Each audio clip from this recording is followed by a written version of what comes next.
हमने कई लोगों को देखा है, जब वो तीर्थ करने जाते हैं या कहीं ट्रेन में सफ़र कर रहे होते हैं, बस में जा रहे होते हैं,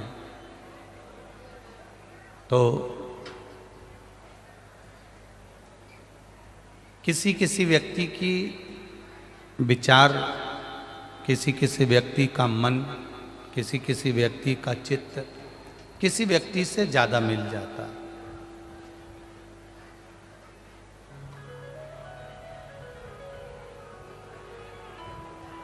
जैसे बद्रीनाथ गए, चंपारण गए, या कहीं ओमकारेश्वर गए, महाकालेश्वर गए, या कहीं तुम जा रहे हो, सफ़र करने जा रहे हो, और सफ़र में कोई तुम्हारे पास में बैठा हुआ मिल गया, कोई तुम्हारे साथ स्नान करता मिल गया, कोई तुम्हारे साथ तीर्थ करता मिल गया, कोई तुम्हारे साथ में भगवान का दर्शन करते मिल गया। कोई व्यक्ति ऐसा मिल जाता है कि उससे हमारा लगाव इतना बढ़ जाता है कि फिर उसके घर में अगर शादी होती है, उसके घर में फंक्शन होता है, तो वो अपने पास भी पत्रिका भेजता है, अपने को भी बुलाता है। बोलो सही है कि गलत है?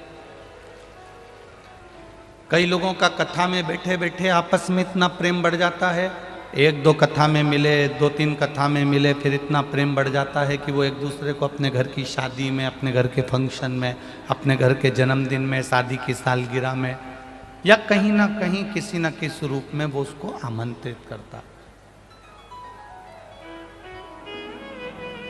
अब विचार करिएगा जरा, 5 मिनट का होटल में मिलना हुआ, 10 मिनट का कथा में मिलना हुआ, आधे घंटे का किसी तीर्थ में मिलना हुआ, 5 मिनट ट्रेन में मिलना हुआ, 10 मिनट बस में मिलना हुआ, और इतना प्रेम आपस में बढ़ गया तुम्हारा 5 मिनट 10 मिनट का कि उसने तुमको अपने घर के कार्यक्रम में बुला लिया। जब 5 मिनट का प्रेम किसी दूसरे व्यक्ति से हो जाता है, कोई तीर्थ में मिलने वाले से हो जाता है, तो वो अपने शादी के फंक्शन में आपको बुला लेता है। तो 7 दिन कथा से जब प्रेम हो जाता है, तो भोलेनाथ भी अपने धाम में अवश्य बुला लेता है, ये निश्चित है।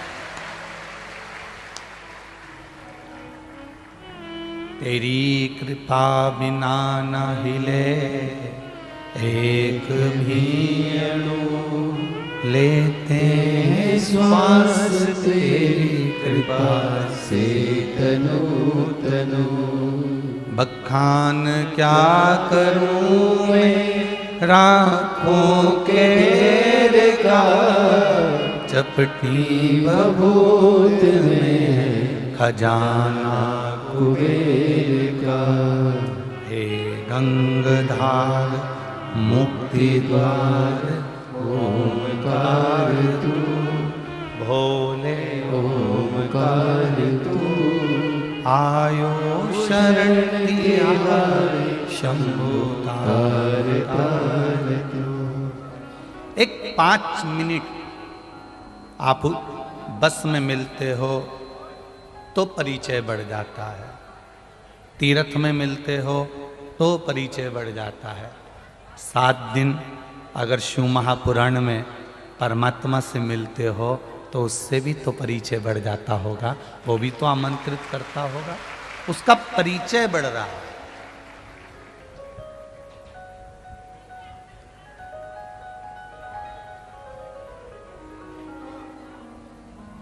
जिस एकांतेश्वर महादेव की आप कथा सुन रहे हो, ये कथा कोई साधारण सी विषय नहीं है।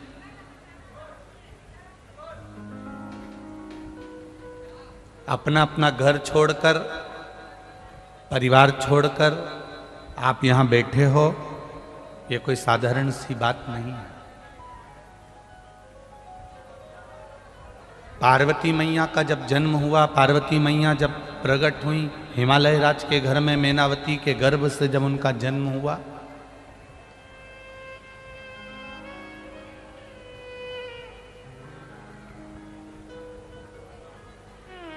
माता ने कहा घर में रहकर भगवान का भजन कर लो, पार्वती मैया नहीं रुकी। एकांत में हरतालिका तीज का व्रत माताएं करती हैं। अब यहाँ के लोग छत्तीसगढ़ के करते कि नहीं करते वो पता नहीं हमको। करते हैं क्या इधर हरतालिका तीज? तो हरतालिका तीज का व्रत जब माताएं करती हैं तो वो पार्वती जी की कथा को जब पढ़ती हैं तो उसमें पढ़ती हैं कि पार्वती जी अपनी सहेलियों के साथ एकांत में जाती हैं, गुफा में प्रवेश करती हैं, बालू के शिवलिंग का निर्माण करती हैं और उसकी पूजन करती हैं। एकांत में अगर आप पार्थिव शिवलिंग का भी निर्माण कर रहे हो, एकांत में अगर भगवान शंकर की शिवलिंग का भी निर्माण कर रहे हो, तो ये विश्वास मानकर चलना वो आपका एकांतेश्वर महादेव ही होगा।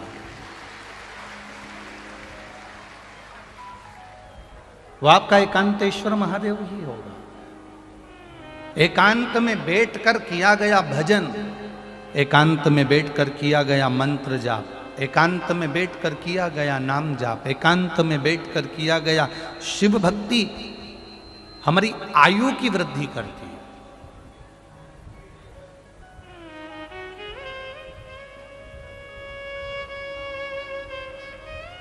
अकेले आए थे, अकेले ही जाओगे। पत्नी कितनी भी सुंदर हो, पति कितना भी सुंदर हो, बच्चे कितने भी सुंदर हो, भाई बंधु कितने भी सुंदर हो, माता पिता कितने भी अच्छे हो, एकांत में अकेले आए हो और एकांत में अकेले ही चले जाओ। कोई दूसरा तुम्हारे साथ जाने वाला नहीं होगा। केवल तुम्हारा किया गया भजन, तुम्हारा किया गया मंत्र जाप, तुम्हारा किया गया नाम जाप, तुम्हारा किया गया स्मरण, ये तुम्हारे साथ जाता है।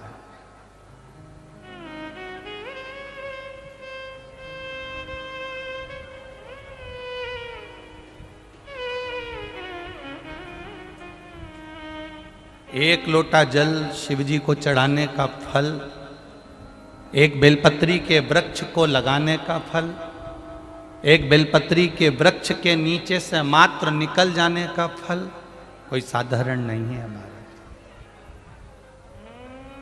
5 गरुड़ पुराण के अंदर 5 महापाप बताए हैं। श्रीमद् भागवत में 5 महापाप बताए हैं। शिव महापुराण में 5 महापाप बताए हैं। गरुड़ पुराण में 5 महापाप कहे, श्रीमद् भागवत में 5 महापाप कहे, शिव पुराण में 5 महापापों का वर्णन किया है, कुर्म पुराण में, स्कंद पुराण में 5 महापापों का वर्णन किया है। उस 5 महापाप में पहला पाप है बाल हत्या। पहला पाप कौन सा है? जम के बोलो जरा। बाल हत्या। दूसरे नंबर का पाप है पर स्त्री का भोग करना, पर नारी का संग करना, यह महापाप की गिनती में आता है। तीसरे नंबर पर आता है स्वर्ण की चोरी करना, सोने की रकम चुरा लेना, सोने की रकम को प्राप्त कर लेना, यह महापाप की गिनती में आता है। चौथे नंबर में आता है किसी के घर में आग लगा दे।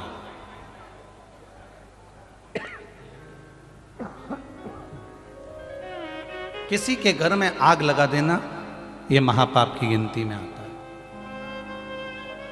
और 5वें नंबर का होता है किसी के साथ विश्वासघात कर देना, यह महापाप की गिनती में आता है। कोई ने आपके ऊपर इतना विश्वास करा, कोई ने आपके ऊपर सर्वस्व विश्वास करा और उस विश्वास को अगर आपने तोड़ दिया तो यह महापाप की गिनती है।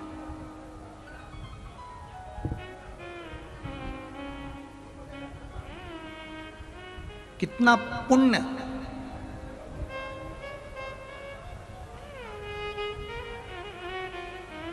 वेद व्यास जी ने क्यों लिख दिया शिव पुराण के अंदर कि शिव मंदिर तक जाना चाहिए?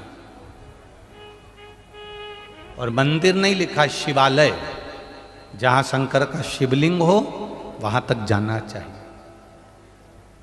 वेद व्यास जी ने क्यों लिख दिया शिव महापुराण और स्कंद पुराण में कि जहां शिव महापुराण की कथा हो, रोज समय ना मिले, प्रतिदिन भगवान की कथा सुनने का समय ना मिले, पर अपने नगर में, अपने गांव में, अपने शहर में अगर कहीं शिव पुराण की कथा हो तो 5 मिनट के लिए दिन में नहीं जा सकते तो रात्रि में जाकर उस भूमि को नमन करना चाहिए। ये शिव पुराण का है।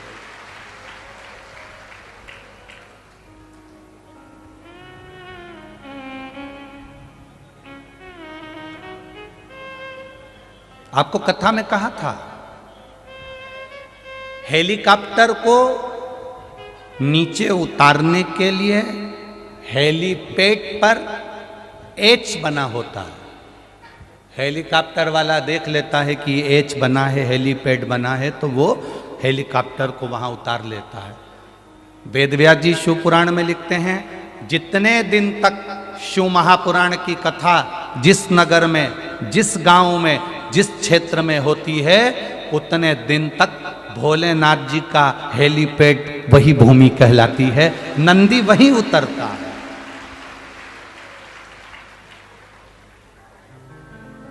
वेद व्यास जी लिख रहे हैं, आपके पास में समय नहीं, आप 7 दिन नहीं जा सकते, 5 दिन नहीं जा सकते, 4 दिन नहीं जा सकते, 3 दिन नहीं जा सकते, 2 दिन नहीं जा सकते, 1 दिन पूरा नहीं जा सकते, पर 5 मिनट निकालकर, 2 क्षण निकालकर शिव महापुराण की कथा में जाना चाहिए।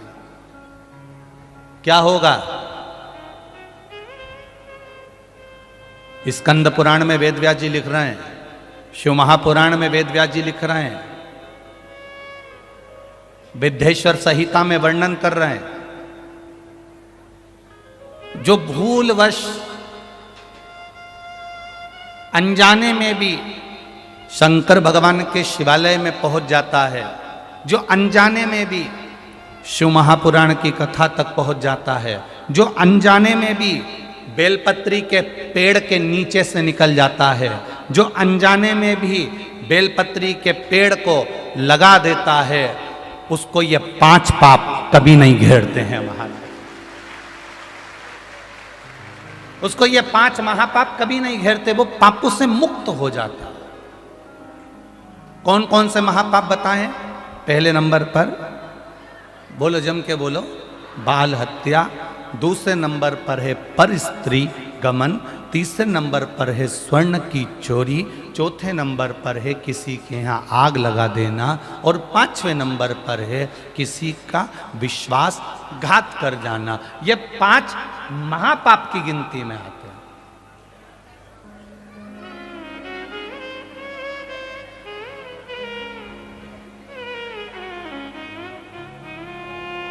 हम कितना पुण्य कमाते हैं, हम कितना जल चढ़ाते हैं, भजन करते हैं, कीर्तन करते हैं, मंत्र जाप करते हैं, श्री शिवाय नमस्तुभ्यम जपते हैं, ओम नमः शिवाय जपते हैं, नमः शिवाय जपते हैं, 12 अक्षर मंत्र ओम नमो भगवते वासुदेवाय जपते हैं, राम नाम कृष्ण नाम जपते हैं।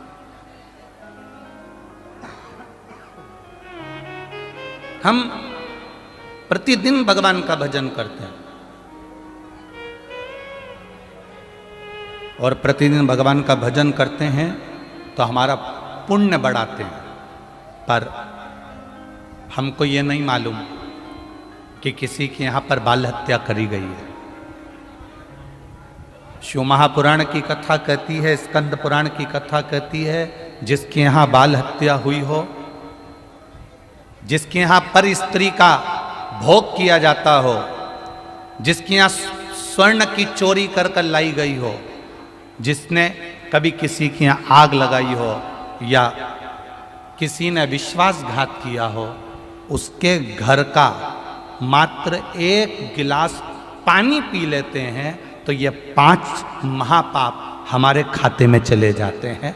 यहां तक शिव पुराण कर। अब आपको कैसे मालूम पड़ेगा कि इनने बाल हत्या करी कि नहीं करी? अब आपको कैसे मालूम पड़ेगा कि इनके घर के लोगों ने कहीं आग लगाई कि नहीं लगाई? अब आपको कैसे मालूम पड़ेगा कि इनने कहीं विश्वासघात करा है क्या? आपको कैसे मालूम पड़ेगा कि यहाँ का इनके घर का पुरुष पर स्त्री गमन करता है क्या, या स्वर्ण की चोरी करता है, या सोने की चोरी करी है क्या? आपको कैसे मालूम पड़ेगा? आपको नहीं मालूम कि इनके घर के लोगों ने कहीं आग लगाई कि नहीं लगाई, पर स्त्री गमन किया कि नहीं करा, या स्वर्ण की चोरी करी कि नहीं करी? आपको कुछ भी नहीं मालूम, क्योंकि आप अनभिज्ञ हैं। आप नहीं जानते कि इसके अपन ने पानी पिया तो ये कैसा है, आप नहीं जानते। तो शिव महापुराण की कथा कहती है, आप अनजाने में उसके घर का पानी पियाए, अनजाने में आपके ऊपर 5 महापाप का दोष उसके खाते का चढ़ गया।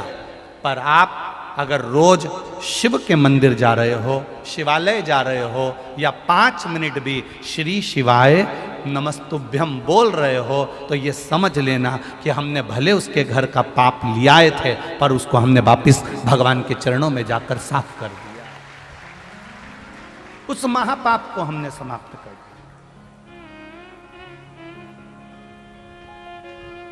मैंने तेरे ही भरोसे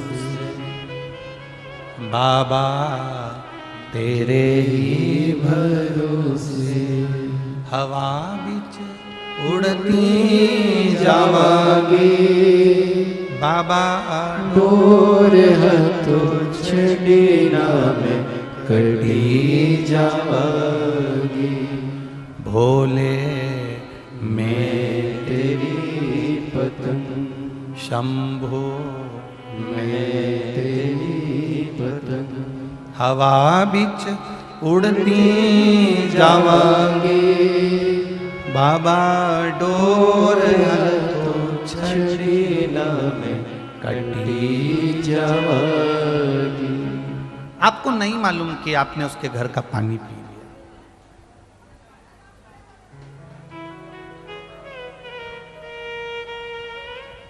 कौन व्यक्ति कैसा है आपको क्या मालूम पड़ेगा? हम छत्तीसगढ़ में आए, आप मध्य प्रदेश में आए, कोई उत्तर प्रदेश गया, कोई बिहार गया, कोई उत्तराखंड गया, कोई दिल्ली गया, कोई महाराष्ट्र गया। उसको क्या मालूम कि कौन व्यक्ति कैसा? उसको मालूम ही नहीं।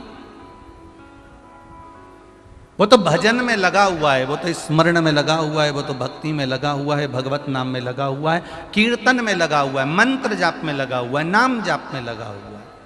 और जब अपनी भक्ति में वो रमा हुआ है, अपने भजन में वो रमा हुआ है, अपने कीर्तन में वो रमा हुआ है, अपने स्मरण में रमा हुआ है, और कोई ऐसा व्यक्ति जो महापापों की गिनती में आया है और उसके हमने जल ग्रहण भी कर लिया, तो हम अगर शिव के द्वार जा रहे हैं, हम भगवान के मंदिर जा रहे हैं, हम शिवालय जा रहे हैं, तो उन महापापों से हमारी मुक्ति हो रही है।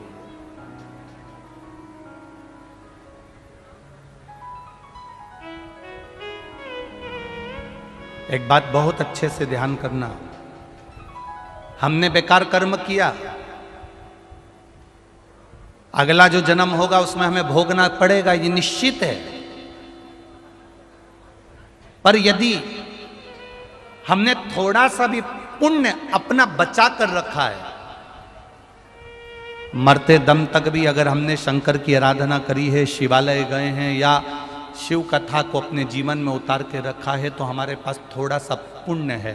वो पुण्य से हम कुछ अच्छा जन्म पा सकते हैं।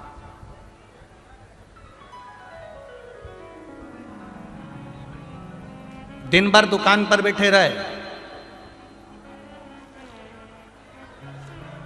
रविवार आया तो पत्नी और बच्चों को लेकर होटल चले गए, घर की बूढ़ी माँ घर में, घर के बूढ़े पिता घर के अंदर, और तुम अपनी पत्नी और बच्चे को लेकर होटल में चले गए।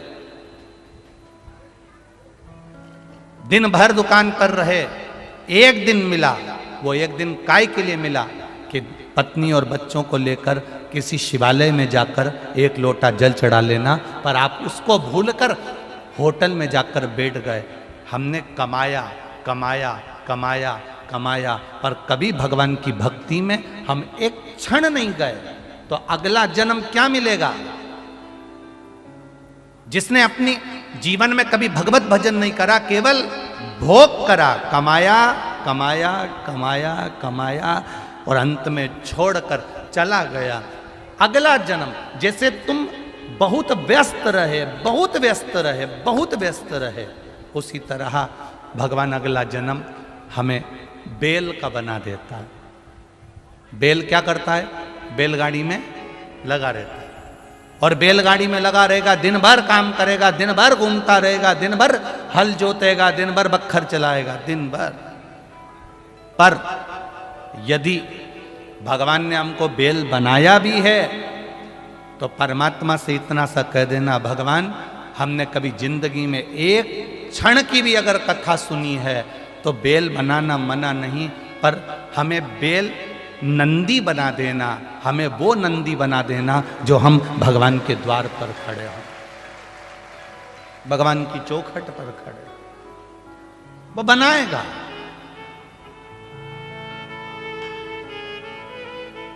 बेल और नंदी में बहुत अंतर होता है।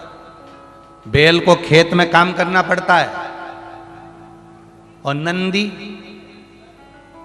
रोड पे से जाओ और एक बड़ा सारा नंदी, बड़ा सारा बेल, बड़ा सारा नंदी अपनी अलमस्त में घूम रहा है और रोड पे बैठा है। तुम्हारी गाड़ी भले 25 लाख की है, तुम 25 लाख की गाड़ी को साइड में से लेकर जाओ पर वो नहीं हटेगा, क्योंकि वो नंदी है, उसको काम नहीं करना है, उसको खेत में काम नहीं करना है। हमारा थोड़ा सा भी पुण्य हमारे पास अगर बचता है, हमारा थोड़ा सा भी पुण्य हमारे पास में रहता है, तो ये मानकर चलना भगवान तुम्हें हल में नहीं जोतेगा, कोई नंदी बनाकर अलमस्त की जिंदगी जिया देगा। ये शिव तत्व।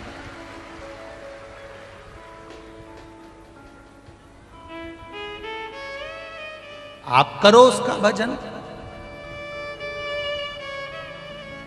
हम कभी मना नहीं करते कि आप कर्म मत करिए, 24 घंटे काम करो, हम मना नहीं करेंगे। तुम्हारे शरीर की जितनी कैपेसिटी है उससे दुगना तुम मेहनत करो, मना नहीं। अपना घर मत छोड़ो, अपना परिवार मत छोड़ो।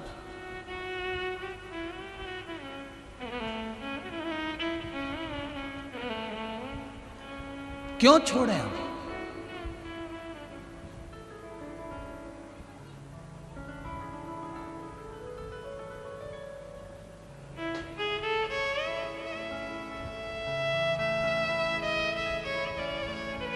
अष्टावक्र गीता,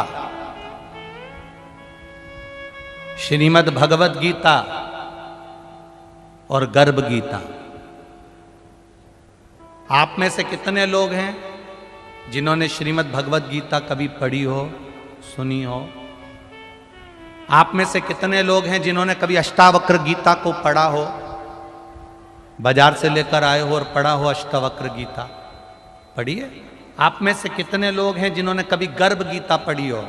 गीता प्रेस गोरखपुर की अष्टावक्र गीता भी मिलती है, गर्भ गीता भी मिलती है, श्रीमद् भगवद गीता भी मिलती है, पढ़िएगा।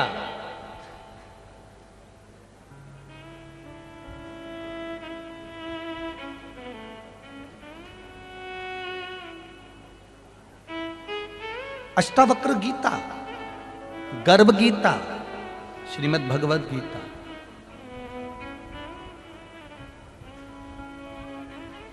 अष्टावक्र गीता में अष्टावक्र जी ने राजा जनक जी को 3 बातों से सब कुछ समझा दिया।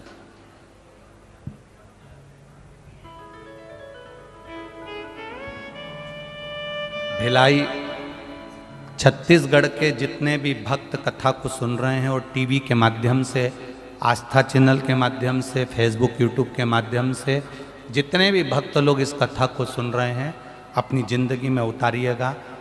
अष्टावक्र गीता को 3 शब्दों में अष्टावक्र जी ने जनक जी को समझा दिया। सुनो जनक,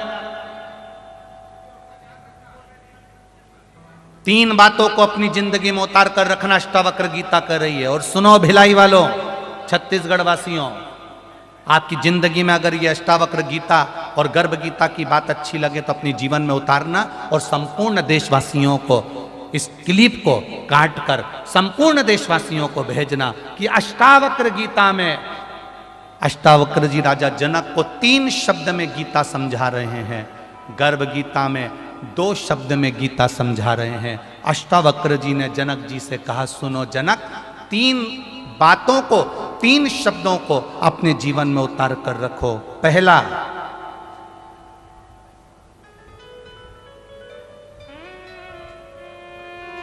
अष्टावक्र जी का इन 3 शब्दों को अपनी जिंदगी में उतारिए। पहला,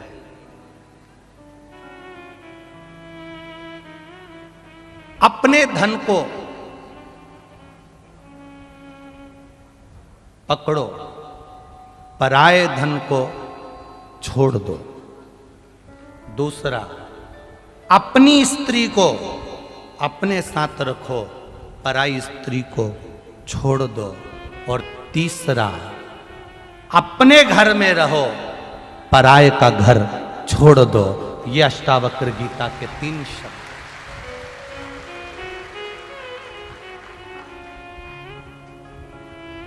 अष्टावक्र गीता के 3 शब्द अष्टावक्र जी ने राजा जनक जी को कहे और गर्भ गीता के 2 शब्द अपनी जिंदगी में उतार कर रखना, पूरी गीता समझ में आ जाएगी। गर्भ गीता के मात्र 2 शब्द हैं जिसको मनुष्य को अपने जीवन में उतारना चाहिए, और वो 2 शब्द हैं अपनी कमाई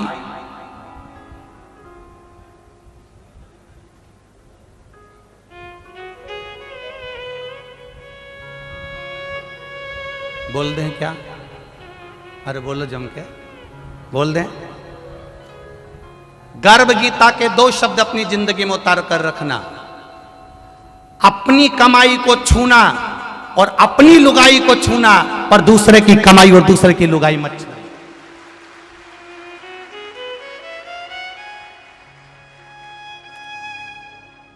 गर्भ गीता के 2 शब्दों का स्मरण करिएगा।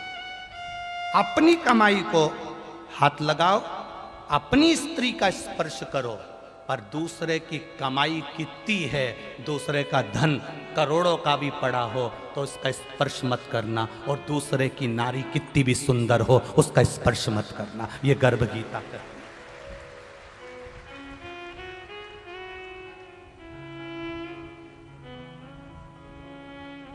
आपको अच्छा लगे, गर्भ गीता के 2 शब्द का ज्ञान अपनी जिंदगी में उतारना कि अपनी कमाई और अपनी लुगाई का स्पर्श आप करना, पर दूसरे की स्त्री और दूसरे के धन का कभी स्पर्श मत करना, मत करो।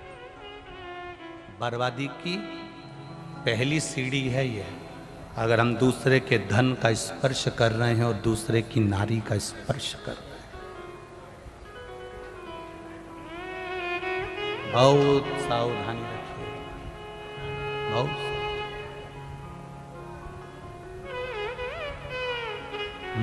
मत बुरे कर्म कर बंदे, वरना पछताएगा। भगवान की आंखों से तू बच नहीं पाएगा, तू बच नहीं पाएगा। अरे ओ अज्ञानी मत कर नादानी, तेरे कर्म का फल भी तू ही पाएगा। जैसा किया तूने तेरे आगे आएगा। मत बुरे कर्म कर बंदे, वरना पछताएगा।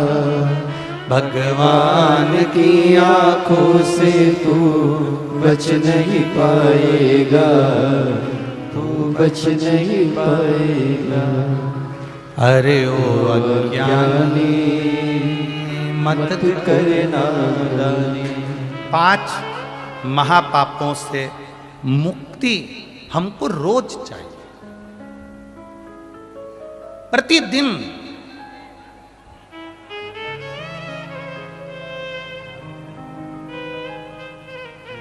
कपड़े में चाय का, कॉफी का दाग लग जाए, अब भी कि अब भी धो लो, साफ हो जाएगा।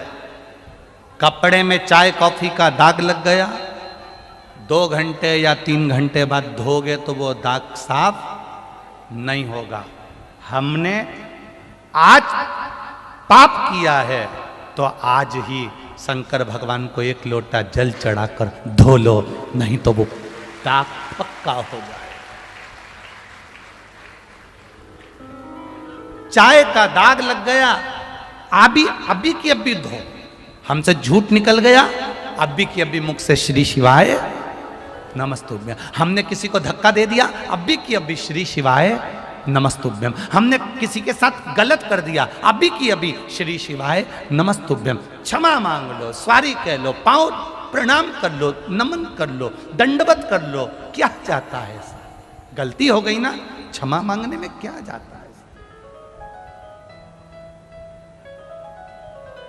भक्त बनना, भगवान बनने की कोशिश मत करना। आज दुनिया में बड़ा विडंबना चल रही है। जिसे देखो वो अपने आप को भगवान समझ रहा है कि मैं दुनिया का सबसे बड़ा भगवान हूँ, मैं आपका जन्म मरण परण सब कुछ कर सकता हूँ। पर भगवान शिव की कथा कहती है, शंकर भगवान के सिवाय दुनिया में कोई जन्म मरण और परण बताने वाला नहीं है। अगर बताने वाला होता तो यशोदा जी के दरवाजे पर यशोदा जी का हाथ देखकर भगवान शंकर ने कह दिया था कि यशोदा तेरे बच्चे के पीछे काल मंडरा रहा है। राम जी का स्वरूप देखकर कह दिया था राघव जी के जीवन में ये तकलीफ आएगी। ये शिव के सिवा कोई नहीं कर सकता।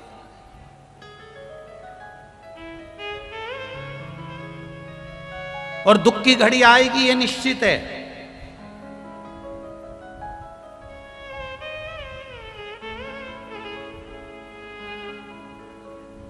जिसने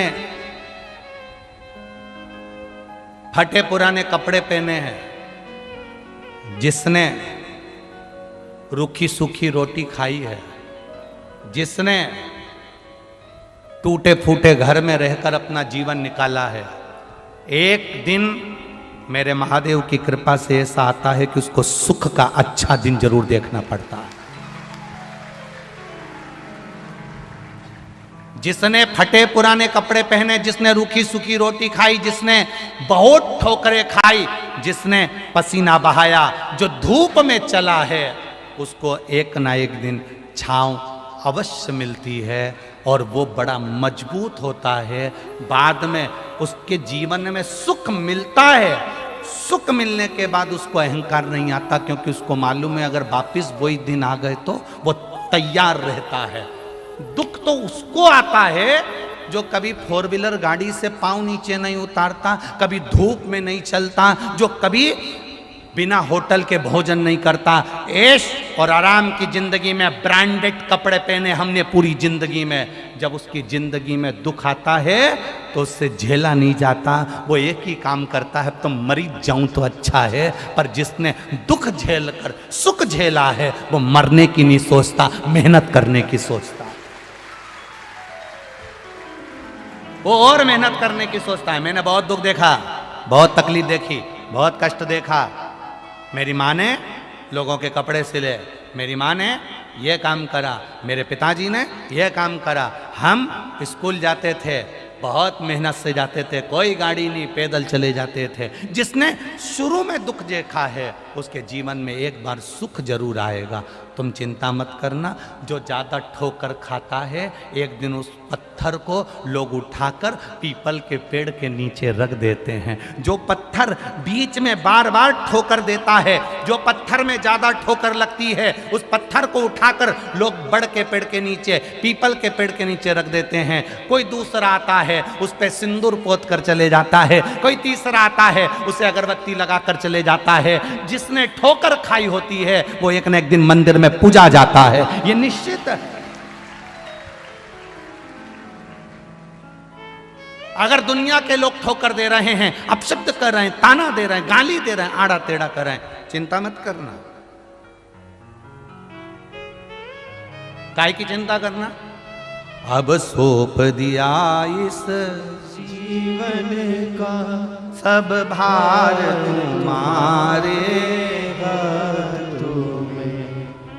अच्छा एक बात पूछें तुमसे, बोलो रे छत्तीसगढ़ वाले, पूछ लें। एक गाड़ी सामने चलती है और एक रिवर्स चलती है, ठीक है? सामने चलने वाली गाड़ी बहुत देर तक हॉर्न बजाती है कि रिवर्स चलने वाली गाड़ी बहुत देर तक हॉर्न बजाती है?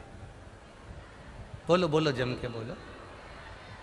सामने चलने वाली तो जितनी बटन दबाओगे उतना हॉर्न बजाएगी, पर जो रिवर्स गियर चलता है ना तो पाँव पाँव पाँव पाँव पाँव पाँव पाँव पाँव पाँव पाँव चिल्लाती जाए चिल्लाती जाए चिल्लाती जाए चिल्लाती जाए, और रिवर्स गाड़ी फिर पीछे जाके फिर मुड़कर आगे जाती है। बोलो सही है कि गलत है? अरे बोलो, जम के बोलो, सही है। पहले जब हम लोग स्कूल में पढ़ते थे, और आप भी स्कूल में पढ़ते होगे, तो वहाँ पर हम लोग जब गेम में खेल में शामिल होते थे तो रस्सी कूद एक खेल होता है। किस किसने देखा है? देखा है आप लोगों ने? रस्सी कूद 7 फीट की रस्सी बांधी जाती थी और उसको जम के बोलो जरा, कूदना रहता। इसको कहते रस्सी कूद। अब तुम रस्सी के पास में खड़े हो, 7 फीट कूद जाओगे? अरे जम के तो बोलो, नहीं। क्या करना पड़ेगा? रिवर्स गियर लेना पड़ेगा। चले जाओ चले जाओ चले जाओ। 200 मीटर की दूरी पर खड़े होगे तो लोग तुमसे पूछेंगे, पागल है, रस्सी तो वहां थी, तू यहां क्या कर रहा है? अरे तुझे नहीं मालूम, रिवर्स लिया है गियर, गाड़ी फिर जब आगे बढ़ेगी तब देखना। वहीं 7 फीट की रस्सी को वहीं पर खड़े होकर कूदोगे तो पार नहीं कर सकते, पर थोड़ा पीछे सरक कर दौड़ कर जब चलोगे 7 फीट क्या 8 फीट कूद सकते हो, ये निश्चित है। आज के समय में, कलिकाल के समय में आप रिवर्स गियर ले रहे हो। कौन सा गियर है तुम्हारा? रिवर्स। आवाज भी आ रही है, पाँव पाँव पाँव पाँव। रिवर्स गियर में बहुत चिल्लाते हैं लोग, ढोंगन है, सियोर वाला महाराज के चक्कर में पड़ गई, पाँव पाँव पाँव पाँव। मंदिर जा रही है जल चढ़ाने, क्या होता है जल चढ़ाने से? क्या होता है रुद्राक्ष पहनने से? क्या होता है समी के पत्ते चढ़ाने से? क्या होता है बेलपत्र चढ़ाने से? पाँव पाँव पाँव पाँव पाँव। Reverse gear. आज के जमाने में, पढ़े लिखे युग में, आज के पढ़े लिखे जमाने में जहां डॉक्टर इंजीनियर सारी दुनिया के लोग चांद पे चढ़ रहे हैं, पाँव पाँव पाँव पाँव रिवर्स गियर है। दुनिया के लोग बहुत अपशब्द कहेंगे, तुम चिंता मत करना। लोग कहेंगे आज के युग में शंकर जी को भज रहे हो, आज के युग में शंकर जी को जल चढ़ा रहे हो, आज के युग में शिव जी की कथा सुन रहे हो, आज के युग में तुम पागल हो गए जो धूप में खड़े होकर लाखों लोग कथा को सुन रहे हो। पाँव पाँव पाँव पाँव रिवर्स गियर। उसको नहीं मालूम अभी गियर पीछे का चला है, जब गाड़ी दौड़ेगी तो 7 फीट क्या 8 फीट पार कर कर आगे बढ़ जाएगा। रिवर्स है। तो तुम कौन से गियर में बैठे हो? जम के बोलो, रिवर्स गियर में। दुनिया के लोग पाँव पाँव करेंगे, घर के लोग भी चिल्लाएंगे, पागल हो गई है, काय को कथा में जा रही है, भीड़ पड़ रही है, गर्मी पड़ रही है, पाँव पाँव पाँव पाँव। गांव के लोग बहुत करेंगे, बहुत चिल्लाएंगे, तुम चिंता मत करना। जो गाड़ी रिवर्स में चिल्ला चोट इसलिए करती है, पीछे से हट जाओ रे, पीछे से हट जाओ रे, टकरा जाओगे रे, जो हमारे सामने आएगा चूर चूर हो जाएगा। हम सब इकट्ठे भोलेनाथ के पट्टे, बोल बम का नारा है, बाबा और रिवर्स गाड़ी बहुत पार उतर गई। 7 फीट की रस्सी क्या 8 फीट ऊंचे। अब दुनिया के लोगों को चिंता लग गई, अभी तक तो धक्के खाती थी, इसकी तो लड़की भी अच्छी पढ़ रही है, इसका तो लड़का भी अच्छा पढ़ रहा है, इसके यहाँ तो जॉब लग गया, इसके यहाँ तो बताओ गजब का काम हो गया, भगवान ने 2 मंजिल का मकान बना दिया, कहाँ झोपड़े में रहती थी, धीरे धीरे धीरे धीरे बढ़ गई। इसको क्या मालूम रिवर्स गाड़ी गई थी और आगे बढ़ गई। ये शिव की कृपा है, ये उसकी उदार। खाली न जाता कोई,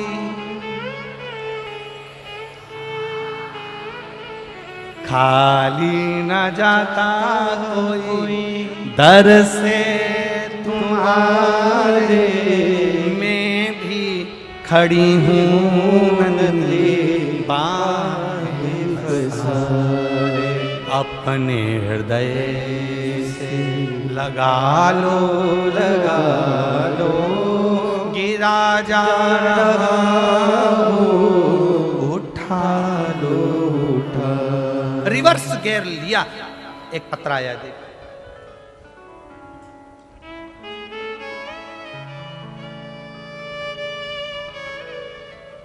मैं यशवंत यादव, उम्र 24 वर्ष, निवासी खुर्सीपार भिलाई से आया हूं। कहीं बैठे हैं यादव जी तो हाथ हिलाइएगा। मैं यशवंत यादव, उम्र 24 वर्ष, निवासी खुर्सीपार भिलाई। मेरा मोबाइल नंबर ये है। कहीं बैठे हो यादव जी तो हाथ हिलाइएगा। कहीं बैठे हो तो अपना हाथ अवश्य हिलाएं। कहीं दिख जाए तो आप लोग भी बता सकते हो। खुर्सीपार से आए हैं, मैं यशवंत यादव।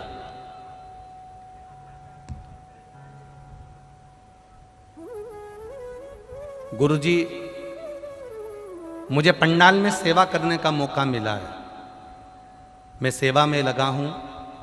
मेरी माताजी की तबीयत बहुत ज़्यादा खराब हो गई थी और 23 अप्रैल 2022 को डॉक्टरों ने बताया कि मेरी माँ के पेट में गॉल ब्लैडर के अंदर कैंसर हो गया है और कैंसर पूरा फैल चुका है। रायपुर के श्री नारायण हॉस्पिटल में जब रिपोर्ट आई तो मुंबई में भेजी गई, जिसमें रिपोर्ट आने के बाद डॉक्टर ने बताया कि मेरी माताजी के कैंसर 4th स्टेज का हो गया है। ग्राइविडर के अंतर्गत 4था स्टेज कैंसर का है। माँ बच नहीं सकती, बहुत कैंसर पूरे शरीर में फैल गया। डॉक्टर ने कहा था ये मात्र 6 से 7 महीने जीवित रहेंगे, उसके पश्चात आपकी माता नहीं रह पाएंगे। मैं बहुत परेशान था गुरुदेव। तब लोगों ने कहा कि आस्था चैनल पर आने वाले कथा को सुनो। मैंने आपकी कथा श्रवण करना प्रारंभ करी और पशुपति व्रत करना प्रारंभ किया। महादेव जी के शिवलिंग पर जल चढ़ाता, उस जल को अपनी माता को ला कर देता। बेलपत्र चढ़ा हुआ मेरी माँ को खिलाता। डॉक्टर ने तो कह दिया था 6-7 महीने तक रहेंगे और कैंसर 4th स्टेज का है। 3 महीने शिवजी पे चढ़ा हुआ जल और बेलपत्र देना चालू करा। वापिस मेरी माता को लेकर सीटी स्कैन कराने के लिए लेकर गए और जब सीटी स्कैन कराने के लिए लेकर गए तो रायपुर के एक प्रसिद्ध हॉस्पिटल में जब हमने उनकी जांच कराई, बाबा की कृपा देखिए गुरुदेव कि उस सीटी स्कैन कराने के बाद में वो सीटी स्कैन हमने मुंबई भेजी और बाबा की कृपा से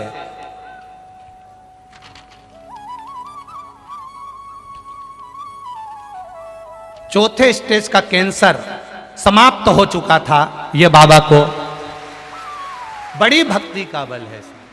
ये कैंसर था और कैंसर जब समाप्त हुआ, उस दोनों की रिपोर्ट मैंने इस फाइल में लगाई है डॉक्टरों की, जो इस फाइल के अंतर्गत लगी हुई है। चौथे स्टेज का कैंसर, इन्होंने एक बात बहुत अच्छी लिखी है।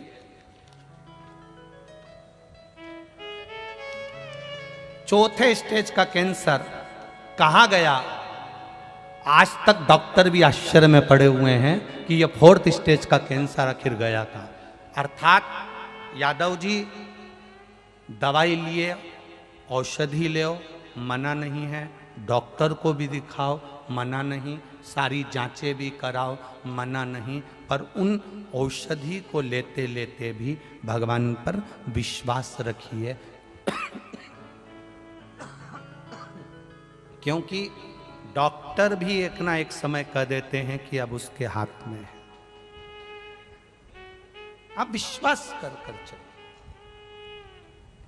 हम ये कभी नहीं कहते कि आप डॉक्टर को मत दिखाओ, या औषधि ना लीजिए, या आप दवाई ना लीजिए, या जांच ना कराइए, कराओ। डॉक्टर भी मेरे शंकर का एक रूप होते हैं, डॉक्टर भी मेरे शिव का एक स्वरूप होते हैं, वो भी मौत के मुंह से लोगों को बाहर निकाल कर लेकर आते हैं, उनके रूप में भी शिव बसता है, सहजता नहीं है हमारी। पर उनको दिखाते दिखाते साथ में शिव की भक्ति भी करो।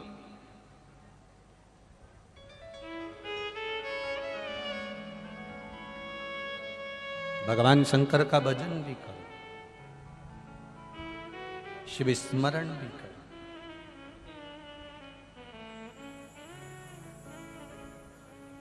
रोग, बीमारी, तकलीफ, कष्ट, ये सब हमारे कर्म के अनुसार हमारे पास आते हैं, ये सब आएंगे हमारे कर्म के अनुसार। हमारे पास बीमारी भी आएगी, रोग भी आएगा, तकलीफ भी आएगी, कष्ट भी आएगा, पर कर्म का भोग तो हमें भोगना है, पर भगवान के भजन के साथ अगर हम इस कर्म के भोग को भोगेंगे तो हमको ज़्यादा कष्ट नहीं होगा, ज़्यादा तकलीफ नहीं होगी। 4th स्टेज का कैंसर का मतलब होता है कि व्यक्ति बच ही नहीं सकता, रह ही नहीं सकता।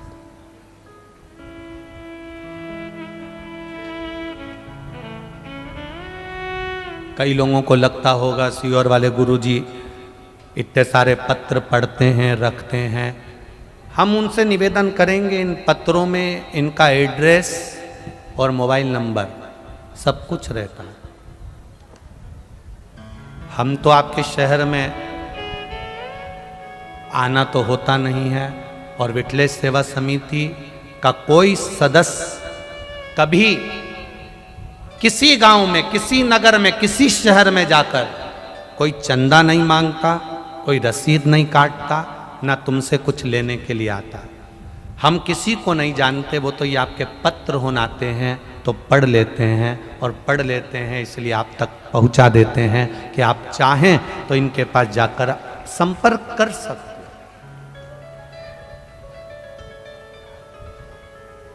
और हम किसी का भाग्य लिखना भी नहीं जानते, हमें कोई किसी का लेख लिखना नहीं आता कि तुम कहाँ से आए हो, क्या तुम्हारा नाम है, क्या तुम्हारे पिता का नाम है, तुम क्या करोगे, क्या नहीं करोगे, हमें कुछ भी नहीं आता। हम तो केवल इतना जानते हैं, सारी समस्या का हल, इससे ज़्यादा हम कुछ भी नहीं जानते।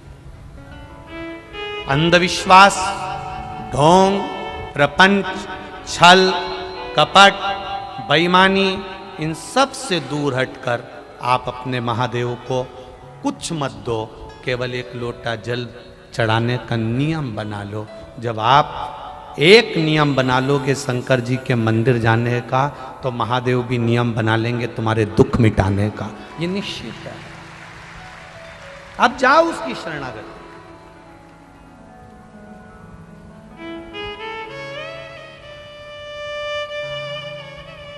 मैं कौन से कपड़े पहनूं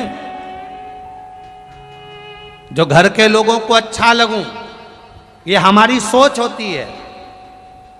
मैं कौन से कपड़े पहनूं कि उनको अच्छी लगूं, उसी तरह मैं कौन सा भजन गाऊं कि मेरे महादेव को अच्छा लगूं, ये भाव होना चाहिए। हम कौन सा भजन करें, हम कौन सा कीर्तन करें, हम कौन सा मंत्र जाप करें, हम कौन सा स्मरण।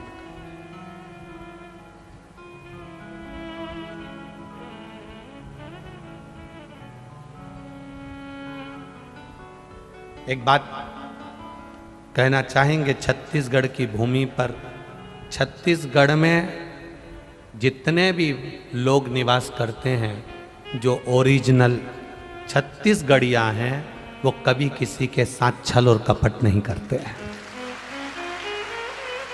कभी नहीं करेंगे।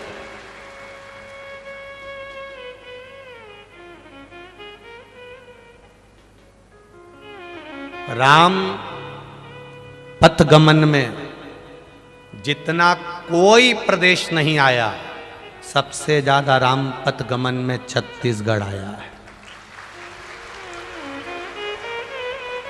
राम पथगमन में कोई प्रदेश इतना नहीं आया जितना छत्तीसगढ़ आया है।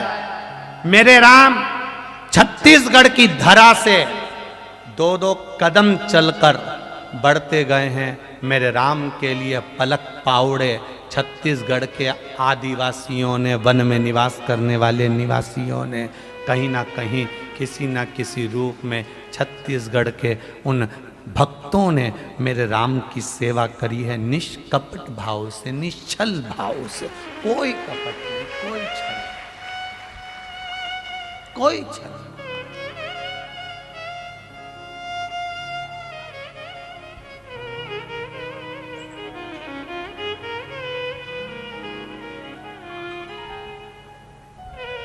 निष्कपट भाव, उसको कोई मतलब नहीं। इनको तो, छत्तीसगढ़ के निवासियों को तो तुम्हारे लड्डू, पेड़ा और गुलाब जामुन और बालूशाही से भी मतलब नहीं है। वो तो सांभर और चावल, दाल और चावल खाकर अपनी जिंदगी मस्त जीने वाला व्यक्ति, मस्त अलमस्त है छत्तीसगढ़। उसका एक आनंद अपने आप में।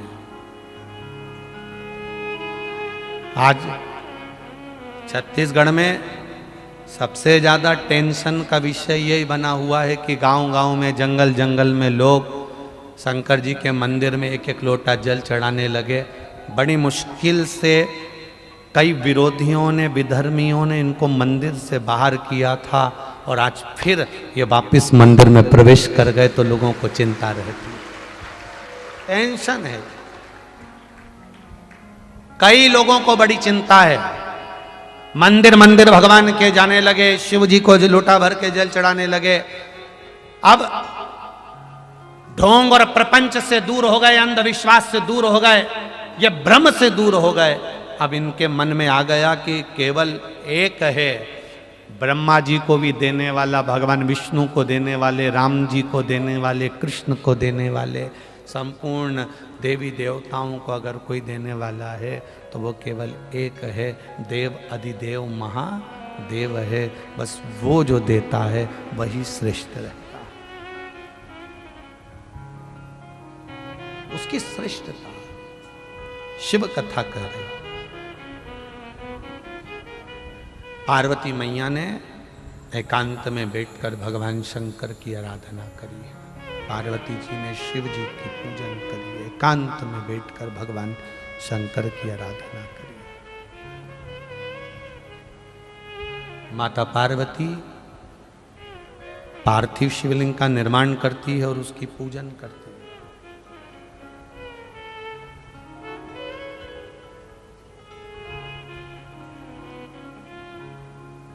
मेरी जीजियों और कथा पंडाल में बैठे मेरे जीजाओं, एक निवेदन आपसे करना चाहूंगा। ज्यादा आपसे कुछ नहीं बने ना, हम कभी नहीं कहेंगे कि आप बहुत घंटों तक भगवान के मंदिर में बैठो या भगवान की पूजन करो, घंटों तक बैठकर हम कभी नहीं कहेंगे। आप तो एक क्षण के लिए भी भगवान के सामने जाओ तो निर्मल मन से जाना, निर्मल मन से। एक पुल बनाने के लिए सरकार पूरा बजट देती है कि ये वाला पुल बना लेना, उसके लिए इतना बजट है। भगवान भी जब मनुष्य का जन्म देता है, मानव का शरीर देता है, तो पूरा बजट देता है। भगवान भी इस मनुष्य को ऐसे ही नहीं भेज देता है, पूरा बजट देकर भेजता है, पूरा बजट। नीचे जाना, राम नाम, कृष्ण नाम, शिव नाम गाना, भगवान का भजन करना, कीर्तन करना, कथा सुनना, स्मरण करना, भगवान की अविरल भक्ति में डूबना और इस पुल को सही बनाकर पार उतर जाना। ये मानव का जो शरीर है, ये पुल का काम करता है इस आत्मा को पार उतारने के लिए। जिससे सरकार ने बजट दिया, ये पुल अच्छा बनना चाहिए, बढ़िया बनना चाहिए, करोड़ों का बजट आया, पुल बना, पर पुल इतना नीचे बना कि पानी में डूब गया। किसी ने पूछ लिया ऑफिसर ने, क्यों पुल इतना नीचे क्यों बनाया, पानी में डूब गया? साहब पैसा नहीं था। पैसा नहीं था? बजट कितना आया था? साहब बजट इतना आया था। तो पैसा गया कहाँ? अर्थात परमात्मा ने भी शरीर दिया है भगवान का भजन करने के लिए। 21,600 श्वास प्रतिदिन इस शरीर से निकलती है, पूरा बजट दिया है परमात्मा ने, पर हमने इस शरीर की 21,600 श्वास को सही से लगाया नहीं और मालूम पड़े वो शरीर आखिरी में डूब गया, समाप्त हो गया, संसार सागर में विलीन हो गया। दिया उसने 21,600 श्वास परमात्मा ने दी भगवत भजन करने के लिए। 3.5 करोड़ रोम छिद्र दिए भगवान का भजन करने के लिए, नेत्र दिए दर्शन करने के लिए, श्रवण दिया सुनने के लिए, मुख दिया भजन करने के लिए।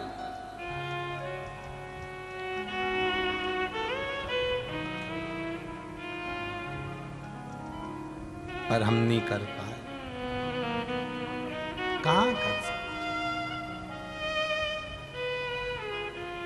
ना राम नाम लीनो तूने भरी जवानी में, तो डूब के मर जा रे चुल्लू भर पानी में। इतना सुंदर शरीर दिया था, इतना अच्छा शरीर दिया था, उसको हमने भगवान की भक्ति में नहीं लगाया।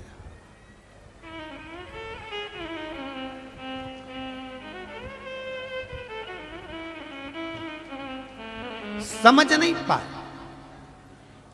हीरे को खोजते रहे और दर्पण छोड़ दिया। कान में पहनने वाले हीरे की कीमत कब होती है? गले में पहनने वाले हीरे की कीमत कब होती है? तुम भले करोड़ों का हीरा ले आओ, करोड़ों की ज्वेलरी बनवा लो, पर करोड़ों के जेवर की कीमत जब होती है जब 10 रुपए के दर्पण के सामने जाते हो और दर्पण में अपना मुख देखते हो, तब कीमत होती है कि सोना या हीरा अच्छा लग रहा है कि नहीं लग रहा है। लाखों रुपए के हीरे की कीमत कुछ भी नहीं है अगर दर्पण में नहीं देख सकते तो।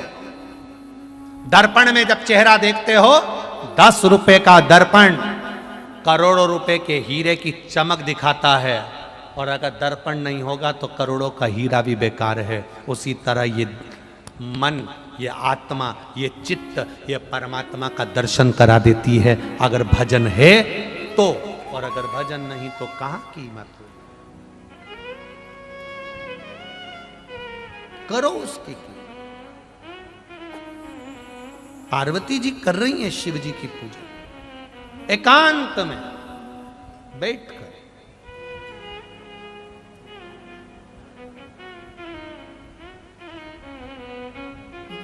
क्या दिया एकांतेश्वर महादेव? एकांतेश्वर महादेव को तुम्हारे पास बेलपत्री नहीं हो तो भले मत चढ़ाना। एकांतेश्वर महादेव को तुम्हारे पास जल नहीं हो तो भले ना चढ़ाइए। एकांतेश्वर महादेव पर तुम्हारे पास चावल भी नहीं है तो मत चढ़ाओ। एकांतेश्वर महादेव तुम्हें कहीं दिख जाए।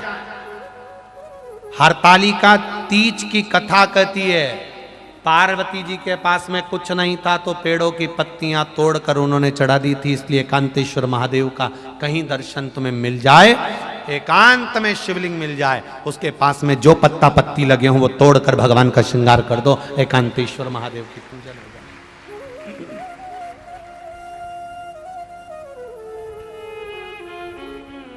हरतालिका तीज का व्रत आप लोग करते हैं तो आपको मालूम होगा, सब तरह की पत्ती तोड़कर शिव जी को चढ़ा दो,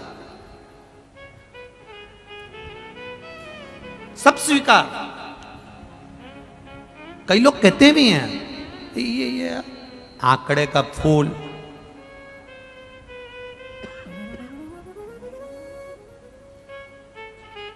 ये कितना जहरीला फूल, आप इसका दर्शन करेंगे, आंख का फूल कितना जहरीला, इसका पत्ता तोड़ो या फूल तोड़ो और उसका दूध आंख में चला जाए तो मालूम पड़े आंख खराब हो जाए, कितना जहरीला है।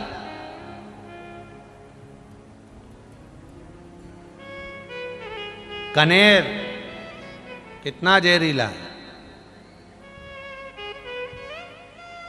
पशु भी नहीं खाता।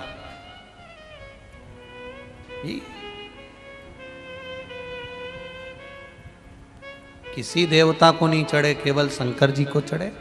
धतूरा किसी देवता को नहीं चढ़े, केवल शंकर जी को चढ़े।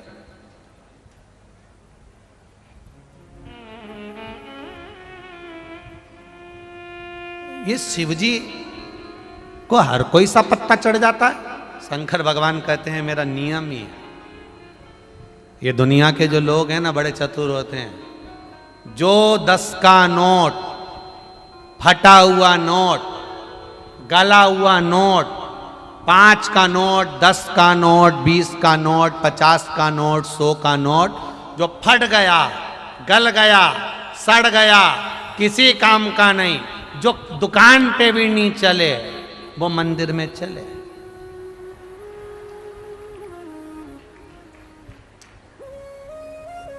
वो आरती में चले। बोलो चले कि नहीं चले? कौन देख रिया? बस आरती में लिया, 10 का नोट चढ़ा दिया। जो दुकान पे नहीं चले, पानी की बोतल में नहीं चढ़े, गुटखा में नहीं चले, वो शिव पुराण में चले। क्यों? क्योंकि चढ़ाने वाले को भी मालूम है कहीं नहीं चलेगा, केवल शिव पुराण में चलेगा। उसी तरह भगवान को भी मालूम है इसको कोई नहीं तारेगा, महादेव ही तारेगा। ये शिव को भी जो कहीं नहीं चल सकता वो मेरे पास चल सकता।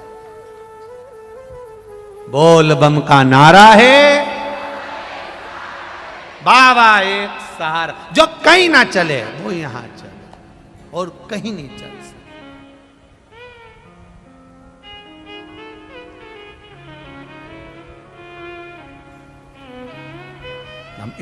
इसीलिए लोग कहते हैं ना, देख लिया संसार हमने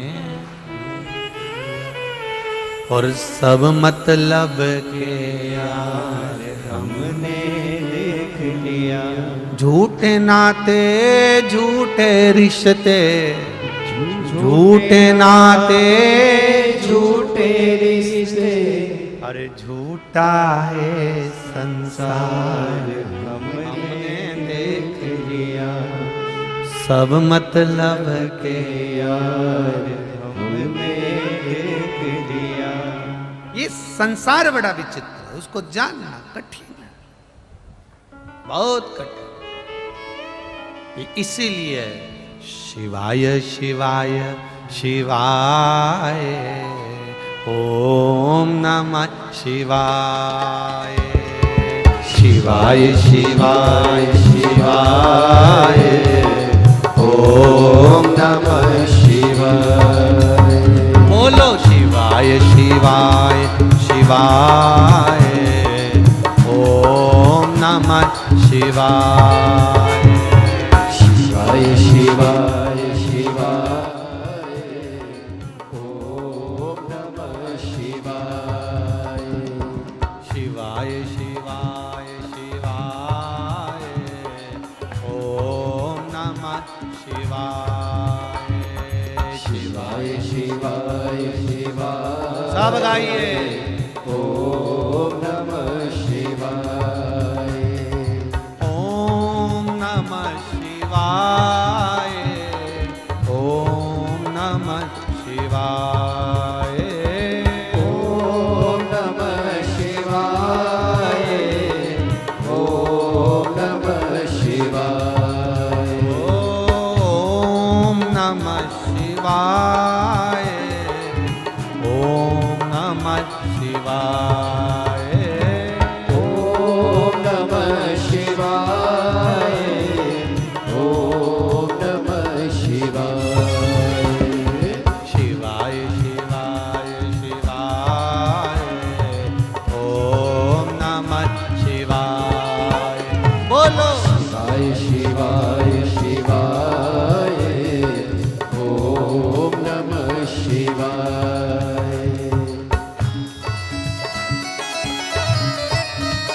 जय हो।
बोले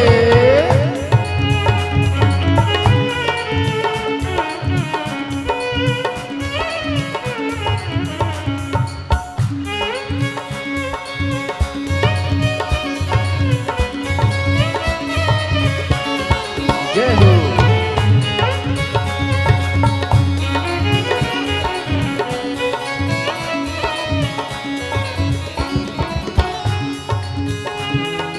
मेरे भोले बाबा के सिर पर है गंगा, मेरे भोले बाबा के सिर पे गंगा, मेरे भोले बाबा के मस्तक पे गंगा, मेरे भोले बाबा के मस्तक पे गंगा। ओ हर हर हर हर नाय, ओम नमः शिवाय, हर हर हर हर नाय, ओम नमः शिवाय, ओम नमः शिवाय, ओम नमः शिवाय, ओम नमः शिवाय, आओ ओम नमः शिवाय, ओम नमः शिवाय, ओम नमः शिवाय,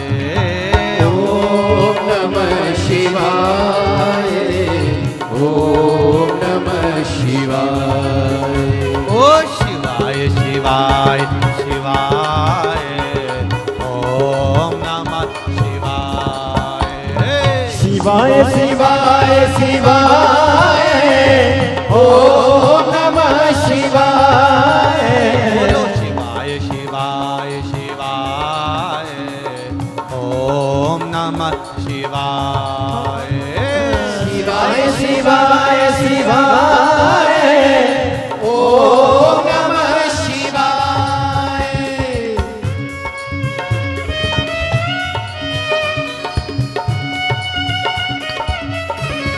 शंभू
जय हो।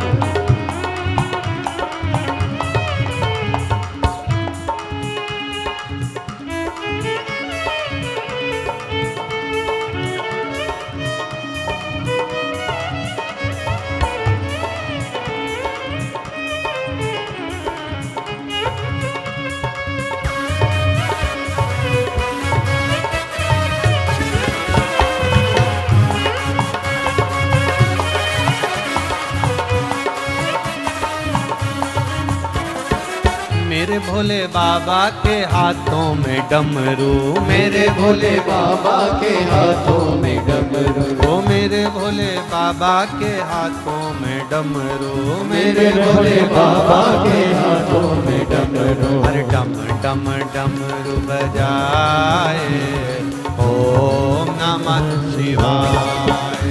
ओ डम डम डमरू बजाए, ओम नमः शिवाय। डम डम डमरू बजाए, ओम नमः शिवाय।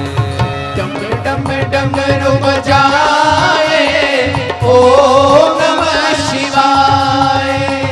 ओम नमः शिवाय, ओम नमः शिवाय। ओम नमः शिवाय, ओम नमः शिवाय। ओम नमः शिवाय, ओम नमः शिवाय। ओम नमः शिवाय, ओम नमः शिवाय। अरे शिवाय शिवाय शिवाय, ओम नमः शिवाय। शिवाय शिवाय शिवाय, ओम नमः शिवाय। शिवाय शिवाय शिवाय, ओम नमः शिवाय। शिवाय शिवाय शिवाय, ओम नमः शिवाय। बोलो ओम नमः शिवाय, ओम नमः शिवाय।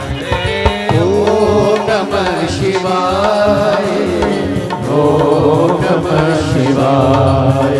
ओम नमः शिवाय, ओम नमः शिवाय। ओम नमः शिवाय, ओम नमः शिवाय। हे शिवाय शिवाय शिवाय, ओम नमः शिवाय। शिवाय शिवाय शिवाय, ओम नमः शिवाय।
भोले बाबा के संग में है गौरा, मेरे भोले बाबा के संग में है गौरा, मेरे भोले बाबा के संग में है गौरा, मेरे भोले बाबा के संग में है गौरा।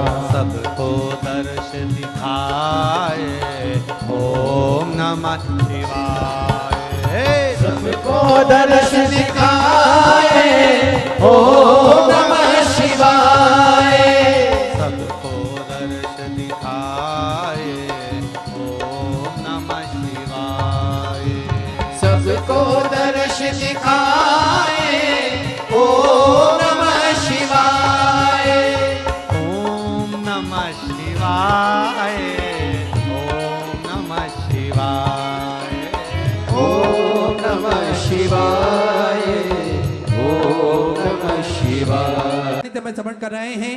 निश्चित ही ये हम सभी का सौभाग्य है, बाबा की कृपा से हम सभी को आस्था चैनल के माध्यम से, यूट्यूब फेसबुक के माध्यम से और भिलाई की इस पावन धरा पर सुंदर अलौकिक दिव्य कथा श्रवण करने का सुअवसर प्राप्त हुआ। और निश्चित ही बधाई के पात्र हैं जीवन आनंद फाउंडेशन श्री राम जन्म उत्सव समिति के तत्वाधान में श्री प्रेम प्रकाश जी पांडे, पूर्व विधानसभा अध्यक्ष एवं विनोद सिंह जी अध्यक्ष जीवन आनंद फाउंडेशन से, जिन्होंने ये सुंदर कथा का आयोजन रखकर हम सभी भक्तों को कृतार्थ करा, आनंद में करा।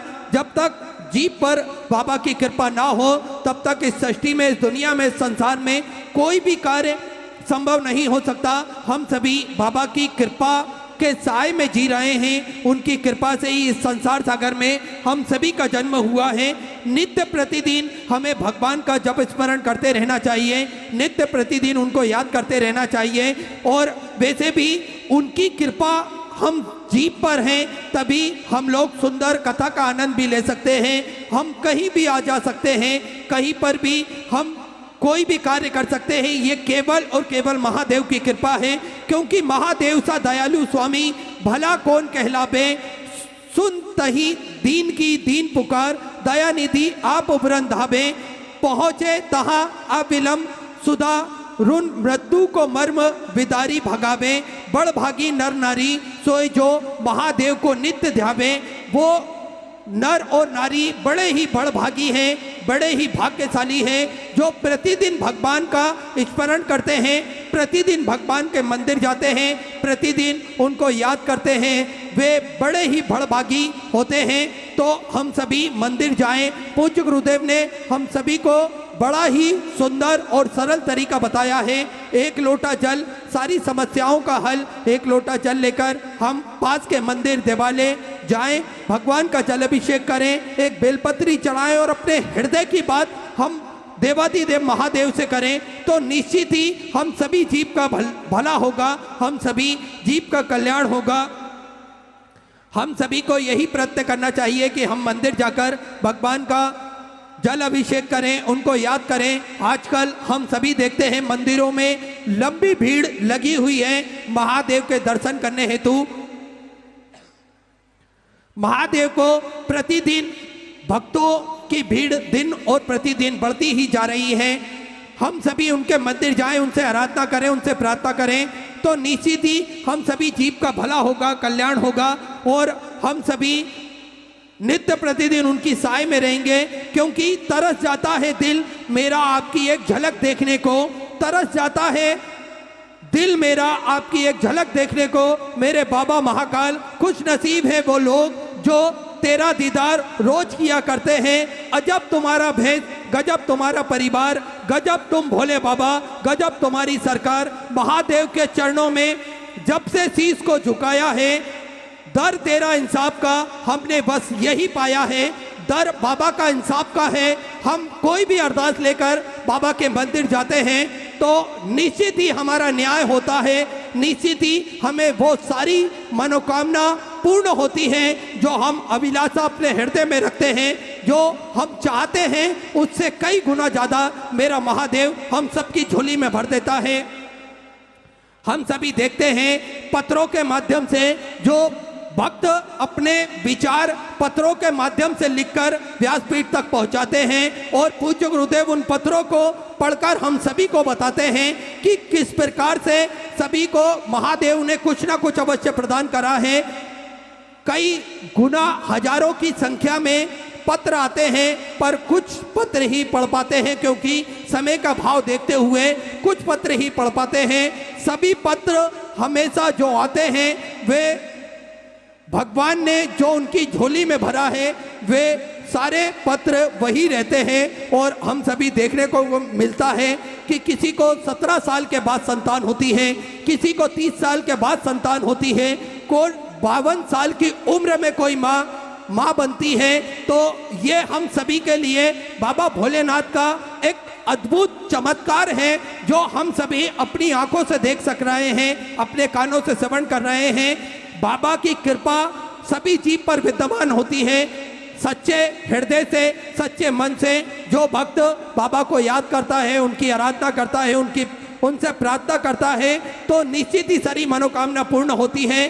कैसे भुला दूं तेरी मेहरबानियों को मेरे भोलेनाथ, कैसे भुला दूं तेरी मेहरबानियों को मेरे भोलेनाथ। मेरी हर श्वास में तेरे एहसानों के तली दबी हुई है। हम सब जो श्वास ले रहे हैं वे देवादिदेव महादेव के एहसानों के तले ही दबी है, क्योंकि हम पग पग पर चलते हैं और जीवन और मृत्यु का कोई भरोसा नहीं, पर भोलेनाथ हमारा हाथ पकड़े हुए हैं, थामे हुए हैं। इतनी भयंकर कोरोना काल महामारी आई और उसमें भी हम जीवित बचकर आए हैं। निश्चित ही ये बाबा भोलेनाथ की ही कृपा है। ये जिंदगी उनके सहारे ही जी रही है। ये जिंदगी जो भी चल रही है केवल उनके नाम स्मरण से ही चल रही है। तो हम सभी को प्रतिदिन उनको जब स्मरण करते रहना चाहिए, उनके याद करते रहना चाहिए, क्योंकि उनकी कृपा के बगैर इस संसार में पत्ता भी नहीं हिल सकता। और हम सभी मंदिर जाएं, देवालय जाएं, बाबा का भजन करें, स्मरण करें। देखिए, पूज्य गुरुदेव ने हम सभी को बड़े ही सुंदर और सरल तरीके से शिव महापुराण की कथा श्रवण कराई है। ये उसका ही पुण्य प्रताप हम सभी को देखने को मिलता है कि कहीं पर भी कथा हो, लाखों की संख्या में जन समुदाय हम सभी को देखने को मिलता है। पहले भी कथा होती थी, हम सभी के लिए विचारणीय है। पहले भी कथा होती थी, लेकिन उसका रूप इतना बड़ा नहीं होता था, पर पूज्य गुरुदेव ने इतने सरल तरीके से हम सभी को शिव महापुराण की कथा का महत्व समझाया। इतने सरल तरीके से हम सभी को बाबा के चरणों तक जोड़ा। पूज्य गुरुदेव ने हम सभी को एक लोटा जल का महत्व बताया है। यह उसका ही पुण्य प्रताप है कि सनातन धर्म के लोग सभी एकजुट हो रहे हैं, सनातन धर्म के लोग जागरूक हो रहे हैं, अपने मूल धर्म को वो पहचान रहे हैं, अपने मूल धर्म की जो जड़ें हैं वहाँ तक पहुँच रहे हैं। और भगवान भोलेनाथ से एक हमारा ऐसा नाता हो गया जैसे परिवार के सदस्य भोलेनाथ हैं। कोई भी समस्या हो, हम मंदिर जाए, एक लोटा जल चढ़ाएं, बाबा भोलेनाथ हाला हजूर हैं, हम सबकी मनोकामना सुनते हैं, हम सबकी पुकार सुनते हैं और हाथों हाथ हमारा कार्य हो जाता है। ऐसे मेरे बाबा की सरकार है और पूज्य गुरुदेव ने हम सभी को भोलेनाथ से जोड़ने का एक बड़ा ही सुंदर कार्य करा है। भगवान भोलेनाथ के चरणों तक जोड़ने का ये निश्चित ही सराहनीय है सनातन धर्म के लिए, हिंदू धर्म के लिए, कि सभी वर्ग के लोग जो सनातन धर्म, हिंदू धर्म को मानते हैं, वे सब एकजुट हो रहे हैं, भोलेनाथ के मंदिर जा रहे हैं, देवालय जा रहे हैं, भगवान को एक लोटा जल चढ़ा रहे हैं। ये निश्चित ही बाबा भोलेनाथ की ही कृपा है, ये उनका आशीर्वाद है। और पूज्य गुरुदेव ने हम सभी सनातन धर्म के लोगों को जोड़कर मंदिर पहुंचाया है, मंदिर जाना सिखाया है। मंदिर में भगवान भोलेनाथ के चरणों में किस प्रकार से जल चढ़ाना चाहिए, किस प्रकार से काली मिर्ची चढ़ाना चाहिए, किस प्रकार से चावल के दाने चढ़ाना चाहिए, छोटे छोटा हम सभी को महत्व बताते हुए हम सभी का जीवन में उद्धार का कार्य पूज्य गुरुदेव ने करा है। और हम सभी को प्रतिदिन मंदिर जाते रहना चाहिए, बाबा की आराधना करते रहना चाहिए। जैसा कि आप सभी को ज्ञात है, सिद्धपुर नगरी सीहोर की पावन धारा पर विशाल कुबेरेश्वर धाम की स्थापना होने जा रही है। यह एक ऐसा धाम बनने जा रहा है जो 12 ज्योतिर्लिंग के मध्य में केंद्र में स्थापित होगा।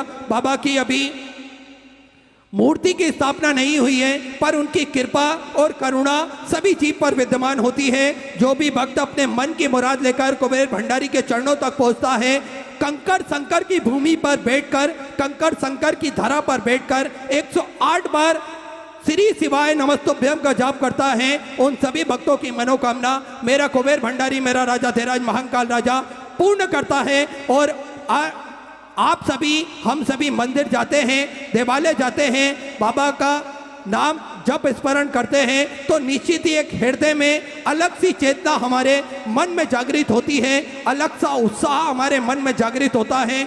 मंदिर जाने से क्या फायदे होते हैं, पूज्य गुरुदेव ने हम सभी को कथाओं के माध्यम से बताया है। सेवा के क्रम में श्री विठल सेवा समिति प्रतिदिन सेवा के कार्य में रत रहती है। पूज्य गुरुदेव सभी को एकजुट करके सेवा के कार्य सिखाते हैं। आप सभी को ज्ञात है वृद्धाश्रम का निर्माण कार्य चालू है, गौ माता की सेवा प्रतिदिन सुचारू रूप से चालू रहती है, भोजन भंडारा प्रतिदिन सुचारू रूप से चालू रहता है, जिसमें लाखों सैकड़ों हजारों भक्त प्रतिदिन भोजन भंडारे का आनंद लेकर अपने जीवन को कृतार्थ करते हैं, आनंद में करते हैं। और बैसाख का सुंदर महीना चल रहा है, पावन महीना चल रहा है, कुबेर भंडारी के चरणों में सुंदर प्रतिदिन ठंडाई की व्यवस्था रखी जाती है, सुंदर ठंडाई प्रसादी भी प्रतिदिन वहाँ पर वितरित की जाती है। सत्तू का प्रसाद भी, क्योंकि वैसाख के महीने में सत्तू का महत्व पूज्य गुरुदेव ने हम सभी को बताया है, तो सत्तू की प्रसादी भी कुबेर भंडारी के चरणों में प्रतिदिन वितरित की जाती है सभी भक्तों के लिए। ऐसे पावन पुनीत कार्य प्रतिदिन कुबेर भंडारी के चरणों में चलते हैं, सेवा के कार्य कुबेर भंडारी के चरणों में चलते हैं। प्राथमिक उपचार के